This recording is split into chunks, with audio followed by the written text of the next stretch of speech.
Hi guys, siguro po ay napakarami nyo nang nakita ng mga ganitong post na share na po ng maraming netizens, maraming kababayan natin, lalo na po yung mga kakamping.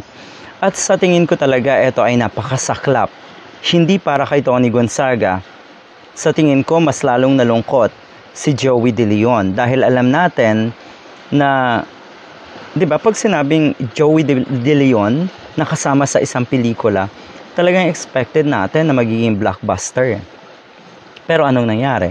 Mukhang nabatak pababa ang isang legendary Joey De Leon ng isang Tony G. Yun yung nakakalungkot.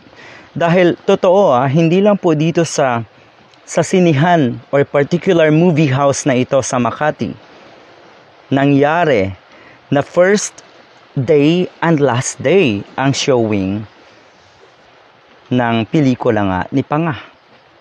'Di ba? Ito po. First day, last day. First day, last day sa Cash and Carry Makati Cinema, ang movie ni Most Powerful Celebrity at pinalitan ng Partners in Crime. So, ibig sabihin, nadagdagan yung sinihan ng Partners in Crime doon sa mall na yon or sa particular place na yon. Dinagdagan dahil nga naman ay ba hindi nila ma-accommodate lahat ng moviegoers kung ganon, 'di ba?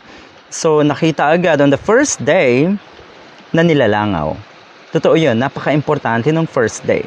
Dahil pwede talagang i-pull out agad-agad ng sinehan. Eto totoo ako'y nalungkot kay Mr. Joey De Leon. Para kay Mr. Joey De Leon.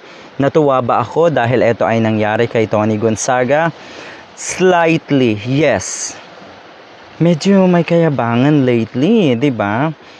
Yung kuno ay most powerful, tapos idinepensa ng napakaraming social media influencer. Yun ang ibig sabihin nun Ano, 'di ba? Meron pa bang ibang interpretasyon doon sa pahayag ng asawa ni Tony Gonzaga na kuno ay most powerful? Aba, ay kakaiba na pala ngayon ang meaning ng salitang powerful, 'di ba? Baka naman sa ibang paraan yung pagiging powerful. So anyway, sa mga hindi pa po nakakapanood, alam natin nangunguna ang Partners in Crime, Deleter ang sunod ata at sinundan ng Family Affair at syempre nga yung kay Coco Martin naman. So napakaganda talagang panimula. Okay. After pandemic, maganda na ang talagang tinatangkilik ay yung mga hindi naman natin talaga masasabing dahil sila ay kakamping. Pero nakikita natin yung class, nakikita natin yung quality ng mga movies na tinatangkilik ngayon. Totoo. 'Di ba? Abay, wala siguro mag-a-attempt sa atin na panuurin, lalo na yung Mama sa Pano. Kasi alam na natin na merong ibang intensyon. Ang dinig ko nga pala ay nangungulelat 'yon. Alam natin kung bakit ginawa yon, 'di ba? At alam din natin kung bakit naandyan pa rin sina Vice Ganda at Coco Martin. Dahil solido ang kanilang intensyon, yung kanilang advocacy tuwing Pasko na pasayahin nga ang mga moviegoers na kababayan natin. At maraming salamat talaga kay Vice Ganda at syempre nga kina Coco Martin, Nadine Lustre at syempre yung iba pang kakamping na namamayagpag ngayon. As always naman kasi talagang namamayagpag. 'Di ba?